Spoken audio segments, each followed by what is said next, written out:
Hello everyone, good morning all of you. So now we will start our next topic as we have studied our first characteristic feature of living organism, that is nutrition. We have discussed the basic of nutrition. So now we will start the nutrition in plants. As you all know, plant cannot go here and there in search of their food. They are stable, they are present at the particular position. They cannot do locomotion like animals to search their food. That's why they can make their food on their at their stable condition by using the CO2, water, and synthesize their food in the form of glucose in the presence of sunlight and chlorophyll. I have already discussed this equation. Now I want to discuss in detail how the plant get carbon dioxide, how they get water, different type of explanations in detail. So firstly we will discuss how the plant gets CO2. It means carbon dioxide plant को कहाँ से मिलती है. बचपन से बड़ा होगा एक कंसेप्ट, एक छोटा सा टर्म स्टोमेटा. पढ़ा है या नहीं? स्टोमेटा कहाँ प्रेजेंट होते हैं भाई? लीफ पर दिखाई नहीं देते, लेकिन अब एक एक्सपेरिमेंट होता है 9th स्टैंडर्ड में और 10th में भी आई थिंक, जहाँ पर हम लीफ के सेक्शंस को कट करते हैं, उसकी एपिडर्मिस जो है उसको कट करते हैं और कट करने के बाद उस एपिडर्मिस को स्टेन करके सेफ्रेनिन से हम स्लाइड पर रखते हैं. उस स्लाइड को पहले हम लो पावर पे सेट करते हैं, उसके बाद हाई पावर पे, तो हमें छोटे छोटे इस तरीके के होल लाइक स्ट्रक्चर्स दिखाई देते हैं and these structures are stomata. It means the leave is the site of photosynthesis. Leave क्या है? साइट है फोटोसिंथेसिस की. The CO2 is taken by the stomata, which is a raw material for the photosynthesis. The water is taken from the soil. CO2 कहाँ से लिया जा रहा है? स्टोमेटा के थ्रू एब्जॉर्ब किया जा रहा है एटमॉस्फेयर से. वाटर कहाँ से लिया जा रहा है? सॉइल से लिया जा रहा है इन दी प्रेजेंस ऑफ सनलाइट. अगर आपको ध्यान हो, मैंने स्टार्टिंग में बात करी थी कि किसी भी प्रोसेस को करने के लिए किसकी जरूरत होती है? फ्यूल की, एनर्जी की. अब प्लांट को कहाँ से मिल रही है वो एनर्जी? सनलाइट से. उस सनलाइट को कौन एब्जॉर्ब कर रहा है? क्लोरोफिल. क्या है ये क्लोरोफिल? What is chlorophyll? जब 9th स्टैंडर्ड में सेल पढ़ा होगा, then you have studied a cell organelle that is known as chloroplast. कुछ इस तरह की स्ट्रक्चर थी क्लोरोप्लास्ट की. This chloroplast has a green color pigment in it. This green color pigment is known as chlorophyll. This chlorophyll absorb this sunlight and convert this sunlight into the chemical energy. Solar energy को किसमें change कर देता है? Chemical energy में change करता है. And these two raw materials combine together to form the food of the plant in the form of glucose. Glucose की form में अपना फूड बनाते हैं, ऑक्सीजन को रिलीज करते हैं जो एटमॉस्फेयर में चली जाती है और जैसे प्लांट्स और एनिमल्स अपने रेस्पिरेशन के लिए, अपने ब्रीदिंग के लिए यूज करते हैं. Now we will study the steps of photosynthesis. The process is known as photosynthesis. अगर हमसे डेफिनेशन कोई पूछे that what is the definition of photosynthesis, then we will say that the utilisation of carbon dioxide and water in the presence of sunlight and chlorophyll to make the food of the plant in the form of glucose or carbohydrate. It is known as photosynthesis, and in this process oxygen is liberated as a byproduct. जब plant CO2 और water का use करता है किसकी presence में? Sunlight और chlorophyll की presence में, तो वो अपना फूड बनाता है कार्बोहाइड्रेट की फॉर्म में और ऑक्सीजन को as a by product release करता है. And this process is known as photosynthesis. बताया था मैंने प्रीवियस क्लास में, photo means light, synthesis means formation. Food का फॉर्मेशन किसकी प्रेजेंस में? सनलाइट की प्रेजेंस में. अब थोड़ी सी इससे पहले एक छोटी सी बात और करते हैं. हमें मालूम है, हमने पहले भी बताया था कि हम लेते फूड को कॉम्प्लेक्स फॉर्म में, यूज सिंपल फॉर्म में करते हैं, स्टोर अगेन कॉम्प्लेक्स फॉर्म में करते हैं. अब प्लांट ने जितना ग्लूकोज यूज करना था वो कर लिया. अब जो बाकी बचा ग्लूकोज है वो स्टोर होगा किसकी फॉर्म में होगा? स्टार्च की फॉर्म में होगा. है ना, और कहाँ होगा, लीफ में होगा. It means the remaining amount of glucose which is not utilise by the plant, it is stored in the leaves in the form of complex carbohydrate, that is starch. In my previous class I have discussed that in our body, in human beings, the remaining glucose is stored in the form of another complex carbohydrate, that is glycogen. And in which part it is stored? In liver.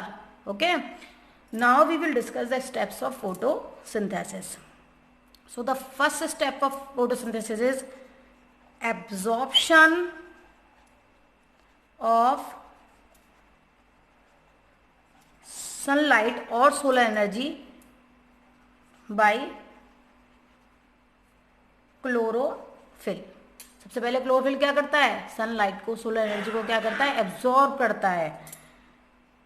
Second step, this solar energy is converted into chemical energy. Solar energy किसमें convert हो जाती है, chemical energy में, like ATP form में use हो जाती है. And now this chemical energy is utilised in the splitting of water. ये जो हमने रिएक्शन में वाटर यूज करा है ना, इस वाटर को तोड़ती है ये केमिकल एनर्जी और बना देती है हाइड्रोजन और ऑक्सीजन. क्या बना दिया, हाइड्रोजन और ऑक्सीजन. ये ऑक्सीजन तो अपनी मॉलिक्यूलर फॉर्म में चेंज होकर कहाँ चली जाएगी, एटमॉस्फेयर में चली जाएगी. अब भाई कौन बचा, ये बचा. अब भाई ये क्या करेंगे, ये करेंगे आपका थर्ड स्टेप. अब इसी केमिकल एनर्जी को यूज करके, by using this chemical energy, this carbon dioxide is reduced. ये जो कार्बन डाइऑक्साइड है वो हाइड्रोजन को यूज करके क्या हो जाएगी, रिड्यूस हो जाएगी. And it सिंथेसाइजेज carbohydrate, that is glucose. It means now there are 3 steps of photosynthesis. The first step is absorption of sunlight by chlorophyll. पहले भाई क्लोरोफिल जो है वो सनलाइट को एब्जॉर्ब करेंगे, क्योंकि भाई मेटाबॉलिक एक्टिविटी कंडक्ट करानी है तो क्या चाहिए, फ्यूल चाहिए, नहीं चाहिए. तो फ्यूल इन्होंने एब्जॉर्ब कर लिया. ये कहाँ पर प्रेजेंट है, हाँ कहाँ पर प्रेजेंट है, लीव्स में. ठीक, अब ये इन्होंने एब्जॉर्ब कर लिया तो भाई डायरेक्टली वो इसको यूज नहीं कर रहे, पहले वो क्या कर रहे हैं, इसको स्टोर कर रहे हैं. किस फॉर्म में, केमिकल एनर्जी की फॉर्म में, एटीपी की फॉर्म में. उसके बाद में ये जो एनर्जी बनी है वो क्या करेगी, it splits water in hydrogen ion and oxygen ion. Now this oxygen changes into molecular state and liberated in the atmosphere, and it is utilized in the process of respiration of plants and animals. And now this remaining hydrogen ion reduces the carbon dioxide and changes this CO2 into the required product, the product of the photosynthesis, that is glucose. So this is the whole process of photosynthesis. Now we will discuss conditions necessary for photosynthesis. या हम ये भी कह सकते हैं कि what are the raw materials which are required for the photosynthesis. भाई कौन कौन से raw materials हैं जिनकी ज़रूरत है हमें photosynthesis के लिए. तो भी हमने देखा क्या क्या चाहिए था कि भाई CO2 चाहिए था, दूसरा वाटर चाहिए था, तीसरा सनलाइट चाहिए, और भाई लास्ट वन क्या चाहिए आपका, क्लोरोफिल. ये 4 चीज़ें हैं. These are the 4 things which are required for the conduction of photosynthesis. तो भाई ये जरूरी है. हम कैसे प्रूव करेंगे, how will we prove that these are necessary for the photosynthesis. to prove this thing that these are necessary, we have to conduct some experiment. As you know that science believes on practical. Science किस पर believe करती है, practical. Theoretically किसी बात को हम prove नहीं कर सकते हैं. हमें अगर किसी रिएक्शन को प्रूव करना है तो हमें क्या करना होगा, we have to conduct some experiment. So now we are going to discuss some experiments. Here I have not sufficient amount of substances to conduct this experiment. Otherwise I will conduct and show you. मैं करती experiment और आपको दिखाती. But आप अगर घर पर आपके पास ये सारे रिक्वायरमेंट्स हों तो आप करके देखना. It may be possible that you will become successful to do these experiments. So the main thing I want to discuss, there is no need to show by an experiment that is water is necessary. Water is necessary every time for us. Because it is a medium of reaction. ये हर एक reaction के लिए एक solvent है, एक medium है, इसके अलावा इसके बिना हमारा कोई काम नहीं चल सकता है। This is very important. So we have to conduct the experiment of CO2, sunlight and chlorophyll. Okay, अब हम इसके बारे में बात करते हैं, भाई हम कैसे करेंगे। इसके लिए हमें अपने दिमाग में एक बात रखनी होगी। अभी मैंने बताया था the plant store its food in the form of starch, and to prove that starch is present in a particular medium or not, there is experiment. Then when we add the 2 or 3 drops of iodine solution in starch, then it gives blue black color। क्या देता है? Blue black colour देता है। अब हमारे लिए starch important है क्योंकि हमें लीफ पर बेसिकली एक्सपेरिमेंट करना है और लीफ में ही स्टोर होता है स्टार्च। तो ये प्रूफ करने के लिए कि भाई स्टार्च एक्चुअल में बना या नहीं बना, which is the stored product of photosynthesis, हमें किसका यूज़ करना होगा? आयोडीन सॉल्यूशन का। और अगर iodine solution blue black colour दे देता है, इसका मतलब फोटोसिंथेसिस हुई, तभी तो ग्लूकोज बना, तभी तो स्टार्च स्टोर हुआ। तो इसके लिए सबसे पहले हमें ये पता होना चाहिए कि आयोडीन टेस्ट कैसे होता है। दूसरी चीज़, whenever we are going to start these experiments, firstly we have to de-starch the leaf। हमें लीफ को क्या करना होगा? डी-स्टार्च करना होगा। डी मतलब हटा देना है, उसमें से स्टार्च निकाल देना है। अब भाई ऐसी क्या जरूरत पड़ गई? तो भाई स्टार्च पहले जितना बन चुका है वो हटाना पड़ेगा, तभी तो पता चलेगा कि एक्चुअल में फोटोसिंथेसिस हुई तब स्टार्च बना। अगर हम पहले से जो लीव्स में फोटोसिंथेसिस हो चुका है उसका यूज करेंगे तो ऑलरेडी उसमें स्टार्च होगा। तो हमें एक नई प्रोसेसिंग के साथ एक्सपेरिमेंट करना है, इसीलिए हमें सबसे पहले क्या करना पड़ेगा? लीफ को डी स्टार्च करना पड़ेगा। अब डी स्टार्च कैसे करेंगे? अब भाई इसके लिए हमें क्या करना पड़ेगा कि कोई भी एक प्लांट है उसको 3 डेज के लिए हमें कहाँ रखना है? डार्क में, डार्क रूम में। डार्क रूम का मतलब that plant is not getting sunlight, plant को कोई भी सनलाइट नहीं मिल रही है। जब उसको सनलाइट नहीं मिल रही, इसका मतलब फोटोसिंथेसिस भी नहीं हो रही। If photosynthesis is not going on, it means glucose is not forming. If glucose is not forming, it means there is no storation of starch, starch भी स्टोर नहीं हो रहा है। तो इन 3 दिनों में जितना भी स्टोर्ड स्टार्च है, प्लांट उसे अपनी मेटाबॉलिक एक्टिविटी में यूज कर लेंगे, सारा स्टार्च खत्म। It means in these 3 days plant become और लीफ बिकम डी स्टार्च। इन 3 दिनों में लीफ क्या हो जाएगी? डी स्टार्च हो जाएगी। So firstly these 2 reactions are the prerequisites of, ये सबसे पहली रिक्वायरमेंट्स हैं इन एक्सपेरिमेंट्स को कंडक्ट करने के लिए। Now we will discuss the first experiment, that sunlight is necessary for photosynthesis। ठीक, अब to conduct this experiment we have to take a potted plant। अब potted plant क्यों लिया भाई? वैसा भी तो कोई और प्लांट ले सकते थे, क्यों लिया? वो इसलिए पॉटेड प्लांट को जहाँ मन चाहे डार्क में, लाइट में आप लेकर आ सकते हो उठाकर आसानी से।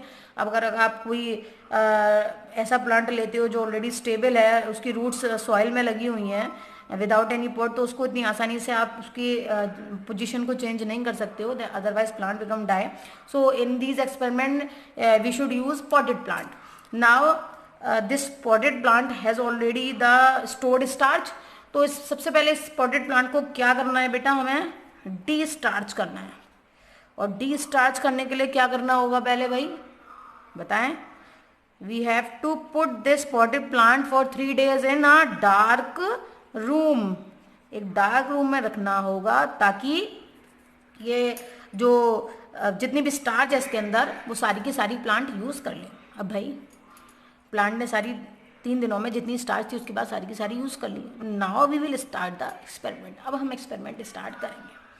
सो to start the experiment first we put this potted plant into the light area. अब हम इस प्लांट को बहुत हमने इसको सता लिया, अब हम इसको कहाँ लेकर आते हैं? लाइट में, ताकि अपना फोटोसिंथेसिस कर सकें। एंड फॉर 1 डे, 1 दिन के लिए हम इसको पूरा लाइट में रखते हैं।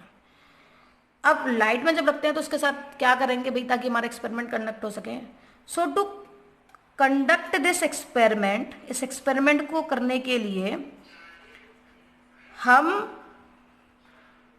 एक ब्लैक स्ट्रिप या फिर एक एल्युमिनियम फॉयल से इस लीफ के मिड पार्ट को कवर कर देंगे, from the upper side and from the lower side, दोनों साइड से। We cover the middle part of the plant with the help of aluminium foil और any black paper and two clips are attached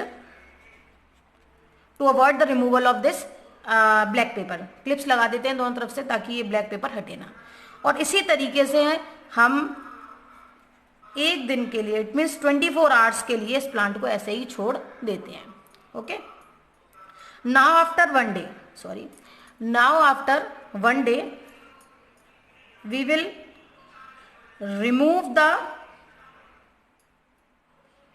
हमने aluminium foil या black paper जो भी लिया था उसको रिमूव कर लिया और लीफ को अब अलग कर लिया। अब लीफ को अलग करने के बाद हमें क्या करना है, अभी मैंने स्टार्टिंग में बताया था, to prove that anything that is sunlight, CO2 और chlorophyll, we have to use the starch test, iodine test करना पड़ेगा। But if the green colour is present in the leaf it create hindrance in iodine test. जो green colour है leaf का, अगर हम iodine test उसके साथ करेंगे तो वो हिंड्रेंस क्रिएट करेगा, दिखाई नहीं देगा ब्लू ब्लैक कलर आसानी से। तो इससे पहले भी हमें क्या करना है, लीफ को डीकलराइज करना है। डीकलराइज मतलब उसका जो ग्रीन कलर है वो हमें हटा देना है, लीफ का जो क्लोरोफिल है वो रिमूव कर देना है। So to remove the chlorophyll of leaf, leaf के क्लोरोफिल को हटाने के लिए हमें क्या करना है, firstly we have to take a beaker, put it on a burner and this beaker contains water. beaker में क्या है, water. Now we will take another beaker which contains alcohol. ठीक है, we will use tongs to give the heat of the water to this beaker. हम tongs का use करेंगे इस beaker को पकड़ने के लिए, टोंग्स का यूज करते हैं इस बीकर को पकड़ने के लिए। और जब ये वाटर हीट होगा तो यहाँ से जो हीट प्रोड्यूस होगी वो इनडायरेक्टली किसको हीट करेगी, अल्कोहल को हीट करेगी। अब हम अल्कोहल में डाल देते हैं इस लीफ को। Okay, now we will put that leaf which was used in the experiment in the alcohol. अब आप ये पूछ सकते हो ma'am why directly we are not using the heated alcohol, because alcohol is highly flammable. अगर हमने directly alcohol को heat किया, उसमें लीफ गर्म करी, तो वो हमें नुकसान पहुंचा सकता है, बहुत जल्दी आग पकड़ता है। इसीलिए indirectly we are heating the alcohol by the heat of water, water की हीट दे रहे हैं उसको ताकि वो इनडायरेक्टली गर्म हो। अब अल्कोहल क्या करता है, it removes the chlorophyll, plant की जो लीफ की जो क्लोरोफिल है उसको क्या कर देगा, अल्कोहल रिमूव कर देगा, डीकलराइज कर देगा। अब now we will take a petri dish. हमने पेट्री डिश ली और उसमें हमने ये लीफ डाल दी। पहले इसको वाटर से अच्छे से धोआ, बिल्कुल अच्छे से, ताकि अगर थोड़ा बहुत भी कलर बचा हो, ग्रीन कलर क्लोरोफिल, तो वो रिमूव हो जाए। Now we take this leaf, अब हम इस लीफ को लेते हैं and put some drops of iodine in the middle part of the leaf, जहां पर हमने उसको स्ट्रिप से कवर करा था, and put some drops of iodine in other parts which are not covered, जो कवर नहीं थे उन पार्ट्स में भी हम आयोडीन डालते हैं। हम देखेंगे, we will observe the result, the conclusion of the experiment. Uncovered parts of leaf, जो अनकवर्ड पार्ट्स थे लीव्स के, they give blue black colour, उन्होंने ब्लू ब्लैक कलर दिया, मतलब रिएक्शन पॉजिटिव गई। And the covered part of the leaf, जो covered part था leaf का, उसने कोई भी कलर नहीं दिया, there is no colour after adding few drops of iodine on the covered part of the leaves. Why? The reason is that the part which is covered, it didn't get the sunlight during photosynthesis. उसको photosynthesis के time पर sunlight नहीं मिली. If there is no sunlight there is no synthesis of food. Glucose ही नहीं बना. Glucose नहीं बना तो स्टार्च कहाँ से बनेगा. इसीलिए स्टार्च का रिएक्शन उसने नहीं दिया. There is no experiment. But those parts which are uncovered they get the sunlight. They synthesize their food in the form of glucose. They store their food in the form of starch. That's why they have given the test of iodine, and the uncovered parts give blue black color. It means it proves that sunlight is necessary for photosynthesis. Okay, got it? I am repeating this process. Firstly, we destarch the plant to remove its all stored starch. Then we put the plant in light for 1 day. We will cover the leaf with the help of any aluminum foil or any black paper by which sunlight cannot go inside the leaf. After 1 day we pluck that leaf, we detach that leaf and transfer this leaf into a alcoholic beaker, and this beaker is indirectly heated by another beaker which has heated water. This process removes the green color of leaf. It means it removes the chlorophyll of leaf, by which the leaf become decolorized. Now we will put some drops of iodine in the cover part of the plant and uncovered part. So the cover part gives there is the cover part didn't give any color, while the uncovered part which got the sunlight actually they give blue black color. So the next experiment is conducted to prove that chlorophyll is necessary for photosynthesis. So to prove this, we have to take a potted plant which has variegated leaves. These leaves are partially green and partially non-green. So firstly, we have to take a potted plant with this type of leaf. We put that plant in a dark room for 3 days again to make the plant de-starch. उसका सारे starch खत्म करने के लिए पहले हमें उसको 3 days के लिए dark में रखना होगा. After that, we take the plant and put it in a light region में रखेंगे, by which it can conduct the photosynthesis process. So after 1 day, when the 1 day is completed, then we pluck a leaf from this potted plant and conduct the same experiment as I have discussed in the previous experiment to remove the chlorophyll. Alcohol का use करेंगे chlorophyll को हटाने के लिए, decolourise करने के लिए. After that we wash the leaf को हम वॉश करेंगे, and now we will conduct the experiment of iodine. अब हम आयोडीन का टेस्ट करेंगे. कैसे करेंगे? We will put some drops of iodine at the marginal part of the leaf. Marginal part में डालेंगे which has no chlorophyll, and we will put some drops of iodine in the middle part or on that part which contain the green color, which contain the chlorophyll. Now we will see the marginal part or those part which has no chlorophyll, which has no green color. They didn't give blue black color. उन्होंने कोई भी blue black color नहीं दिया. It means they have not given the iodine test. But the part which contain chlorophyll, which has green color, it gives blue black color. It means it gives the positive iodine test. It means it proves that chlorophyll is necessary for photosynthesis. Prove हुआ क्योंकि जो marginal part थे या जो part वहां पर chlorophyll present नहीं था वहां फोटोसिंथेसिस हुई नहीं. क्यों नहीं? Because chlorophyll absorb the sunlight. If sunlight is absorb then the photosynthesis conduct. So this is the second experiment to prove that chlorophyll is necessary for photosynthesis. Now we will discuss the experiment number 3 to prove that CO2 is necessary for photosynthesis. So to conduct this experiment, firstly you will do the same thing to destarch the plant. पहले 3 दिन के लिए उसको फिर से आपको अंधेरे में रखना है, डार्क रूम में रखना है. Then we will take this plant in sunlight. After that we will take a branch of the plant with leaf and tilt this leaf in the beaker. उस लीफ को मोड़ कर टेढ़ा कर हम एक बीकर में डाल देते हैं और इस तरीके से उसको डालते हैं that half leaf come inside the beaker and half leaf outside the beaker. After doing this process, we will put a cork at the head of that beaker and leave the plant in the same position for the 1 day. एक दिन के लिए हम ऐसे रखते हैं. And in this beaker we have a special type of chemical that is KOH solution, potassium hydroxide, which is known as the absorber of CO2 which absorb the CO2, जो CO2 को absorb कर लेता है. That's why I wrote the thing that there is no CO2 inside the beaker.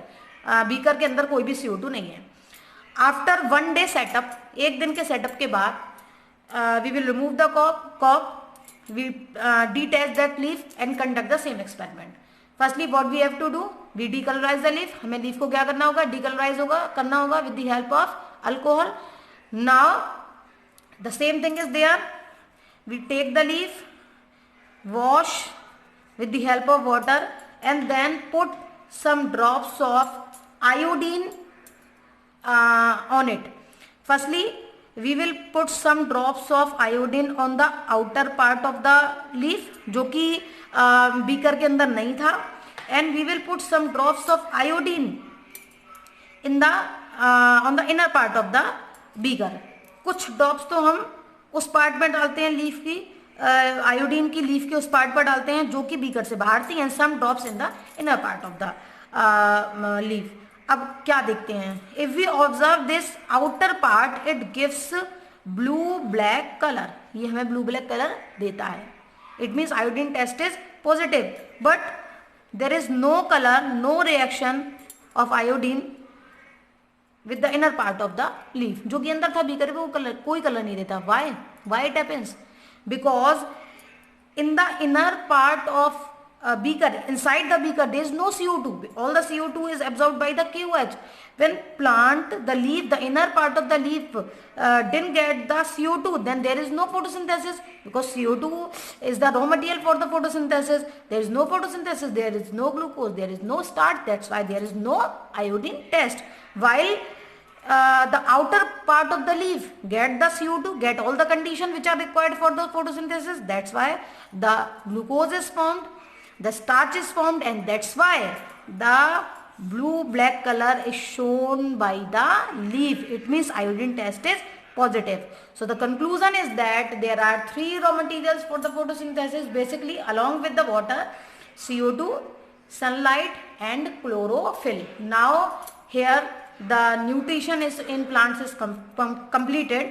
Another thing is there that all these raw materials are required, but with these materials also plant also requires some nutrients like nitrogen, phosphorus, other elements also. They are also necessary, and plant take all these nutrients from the soil basically in the form of ionic condition. Ionic condition में उसको absorb करते हैं, जैसे nitrogen nitrate की form में, phosphorus phosphate की form में, basically ionic form में प्लांट इनको एब्जॉर्ब करते हैं.